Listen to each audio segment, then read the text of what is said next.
Kami po ang AKP-APSU Japan na nagpapasalamat kay Senator Glenn Chong sa tiwalang binigay niya at kami ang nakuha niyang close-in bodyguard during his campaign here in Tokyo and Nagoya. Nagpapasalamat po ang buong ACRO sa suporta ng bawat Pilipino dito sa Japan at sa buong parte ng mundo. Patuloy po natin siyang samahan sa kanyang laban. Tulungan po natin siyang maluklok sa Senado, number 21 po sa balota. God bless everyone. Ito pong labang ito ay laban ng bawat Pilipino. Maraming salamat po. God bless. Long live Alpha Kappa Rho.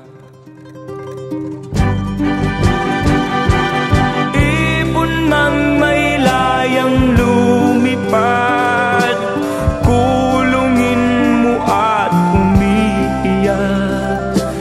Bayan pa kayang sakdal dilag, ang di magnasang makaalpas.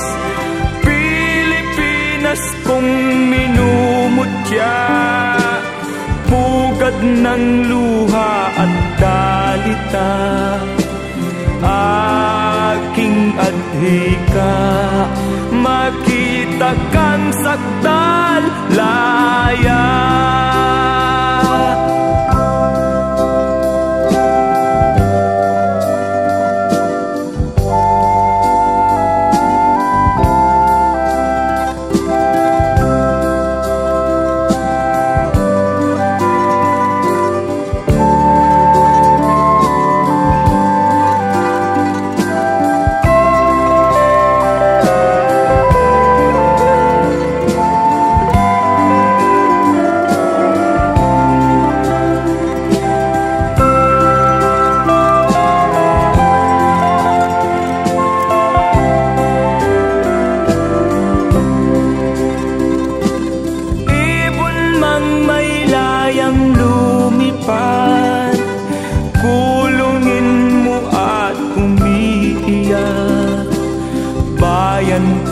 Kayang sakdal dilag, ang di magnasang makaalpas.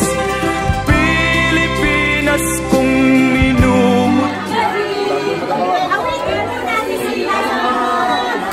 Hayag ng puso, sa dibdib mo'y buhay. Lumang hinirang, tuyat ka ng matiting sa manlulupi. Sisihin sa dagat at bundok, sa simoy at sa langit mong bugaw. May ilagang tula at awit sa paglayang minamahal. Ang kisap ng matawag mo'y tagumpay na nagdidingding. Ang bituin at araw na kailan pa may magdidinig. Lupa ng araw ng buwan, habit pagsinta, buhay langit sa piling mo. Ang hinikaya naman may mag-aabig, ang mamatay ng dahil sa'yo.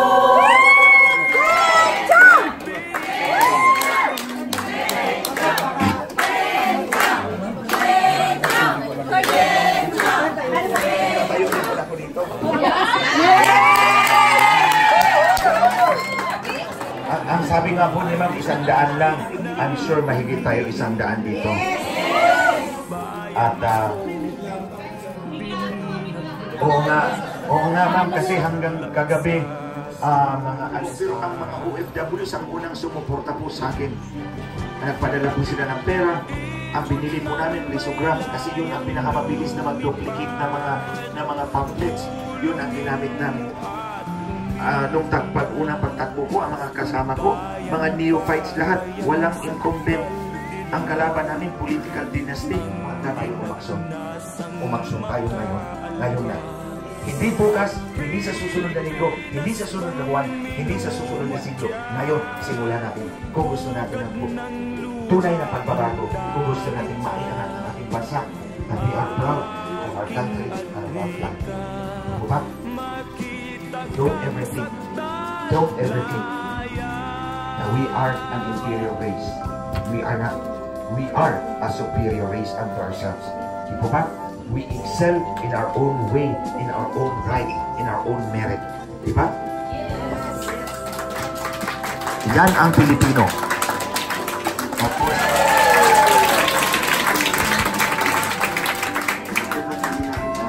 dito ko po yan pinakaya sa bansang Pilipinas. A country I love, a country I am willing to shed my blood. I am a country I am willing to sacrifice my life. Mabago lang ang ako ng bawat Pilipino. Tayong lahat. So ito po ngayon, halalan. Alam nyo, siguro magtatanong kayo sa akin, bakit nga ba ito tatakbo ka kung dadayain lang ang halalan? 9 na taon na po akong nakikipaglaban sa ating lahat na hindi nyo man lang alam. Wala akong ginawa. Hindi ko rin naman kaya talagang tapatan ang mainstream media. Bayad po talaga silang mahal. Susukin ko po ang bawal ko sa bayan. Sa bayan natin nilang mahal. Di po ba? It makes me proud. Baka masama pa ang plan. It makes me proud to wave our flag in a foreign land. Magkakasama-kasama tayo lahat dito. Di po ba? Alam nyo, ang daming dugo ng Pilipino na inalay sa bansang ito, sa bandilang ito, para lang this flag will fly free. Di po ba? Ang daming dugo, ang daming buhay na pinuwis para lang ang bandilang ito will fly free forever. No, it makes, isa na po si Richard Santillan, it makes us proud that we have a country that we can call our home, our own. We have a home that we can always return to. Di po ba? Hangad nating lahat na sana mabago ang ating bansa. Di po ba? Nandito tayo sa Tokyo. Ang ganda ng sistema nila. So far, ang layo sa atin. But it does not mean na wala tayong pag-asa. Di po ba? Of course, nauna sila. Maganda na yung sistema nila. Tayo, nagsisimula pa lang. We will try to catch up. But then, kailan natin sisimulan to? Mga kababayan? Simulan po natin ngayon. Totoong pag-asa, totoong pagbabago. Di po ba? Alam nyo, ako naniniwala talaga ako na ang ugat talaga ng ating lahat ng problema, social problems, political problems, dyan talaga nagsisimula sa maruming halalan. Mahalaga ang bawat isa sa atin. Mahalaga ang ating political na kapangyarihan. Pagkukumpulin natin lahat yan, ibibigay natin yan sa tao ating pagkakatiwalaan. Di po ba? Pero po, kung ang ating halalan ay nanakawin lamang, wala na tayong kapangyarihan. Remember this, I always believe this theory, na the more lumubo ang populasyon natin sa Pilipinas, the more na matihirap ang tambayan, mas kukunti ang ating kapangyarihan makawala sa maapag-abusong sistema. Kasi, tingnan niyo, kung 10 milyon lang ang Pilipino, mas madaling kumuha ng maraming tao para sa pagbabago. Di po ba? Para sumigaw at ipaglaban ang pagbabago. Pero kung 100 milyong Pilipino na, nahirapan tayo. Kasi kahit pa may 1 milyon ka dyan, sasabihin nila 1 milyon lang yan, 100 milyon ang Pilipino. So you're only 1%. Di po ba? Ang Pilipino, ang ating mga kababayan, na pumili ng tamang leader. Sa tingin ko, hindi naman ako perfectong leader na sa amin. Pero nagawa ko po ang hindi nagawa ng kahit sinong gobernador, sinong congressman. 3 taon lang nang ako'y nagsimula. Remember, I was only 32 years old. 32 years old na ako tulad ni Pangulong Marcos. When he first became congressman, he was also 32. So ako 32 years old na ako, walang experience sa politika, walang experience sa pangampanya, walang experience sa public administration. Pero nagawa ko po ito. Alam ko po, malaki po ang epekto noon. So marami pong mga barangay captain ang tumawag sa amin. Bit-bit namin kayo, ikakampanya namin kayo, nakita namin yung istorya nyo. So yun, ang priority talaga natin ma'am. Makakagawa tayo na mas marami pang bibilis. So tulong po ninyo ngayon, ipapagawa pa po natin ng ganito. So far, nakapagawa na po tayo ng 40,000 na ganito.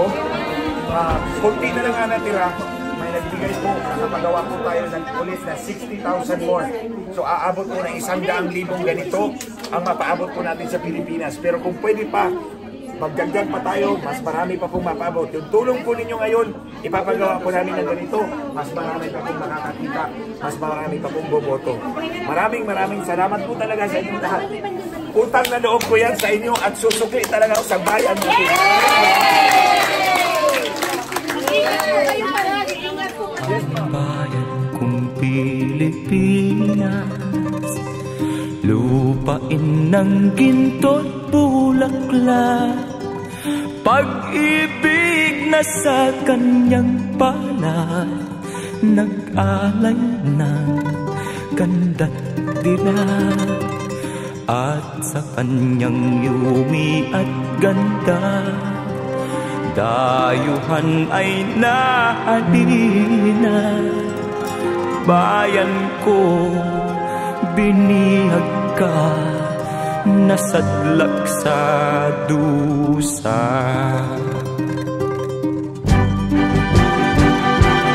Ibon mang may layang lumipad, kulungin mo at umiiyak.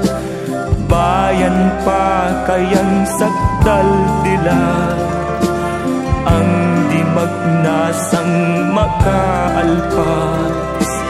Pilipinas kong minumutya.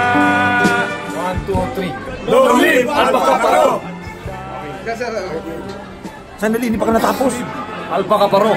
Shoutout sa mga acro dyan sa Pilipinas. Sa Cebu. Out sa APG. Dito sa Japan. Long live. Long live Alpha Kaparo. Shoutout sa APG. Saka sa chapter ko dyan sa Pilipinas. Sa Binangon ng Rizal chapter. Shoutout sa inyo mga kapatid. Shout out sa tanan niya Alpha Kaparo sa Tibok Kalibutan. Shout out ninyo. O sa especially sa Cebu Council, sa Isaac Japan, APCG, Alpha Kaparo APCG Japan. Shout out. Thank you. Shout out. O sa Pisay chapter Pardo. Long live. Magandang gabi, still going on. Kami po yung AKP, Acro, APSG, dito sa Japan. Sumusuporta kay at nagsisecurity kay Atty. Glenchong. Shout out po sa lahat ng mga chapter dito sa buong Pilipinas. At dito po sa Japan, suportahan po natin ang mga tao, mga politiko na tapat sa bayan, tapat maglingkod. At God bless everyone. Wala po akong ibang sasabihin sa inyo, kundi long live Alpha Kaparo. Long live.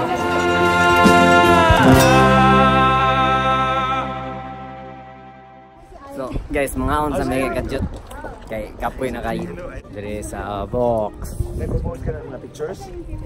It's it guys. I-verify ko na lang mamaya. Baka masama pa ang plan. It makes me proud to wave our flag in a foreign land. Magkakasama-kasama tayo lahat dito. Di ba? Alam nyo, ang daming dugo ng Pilipino na inalay sa bansang ito, sa bandilang ito, para lang this flag will fly free. Di ba? Ang daming dugo, ang daming buhay na binuwis para lang ang bandilang ito will fly free forever. Brad, thank you Brad. Maraming salamat.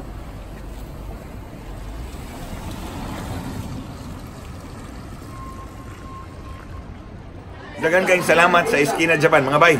Dagan kayong salamat yun. Subscribe sa YouTube sa Esquina Japan. Sa Facebook sa Esquina Japan. Dagan salamat. Dagan salamat kayo, mga bisdak. Bisdak sa Japan. Oh, bisdak yun eh. Kining duha akong kauban, mga bisdak ni.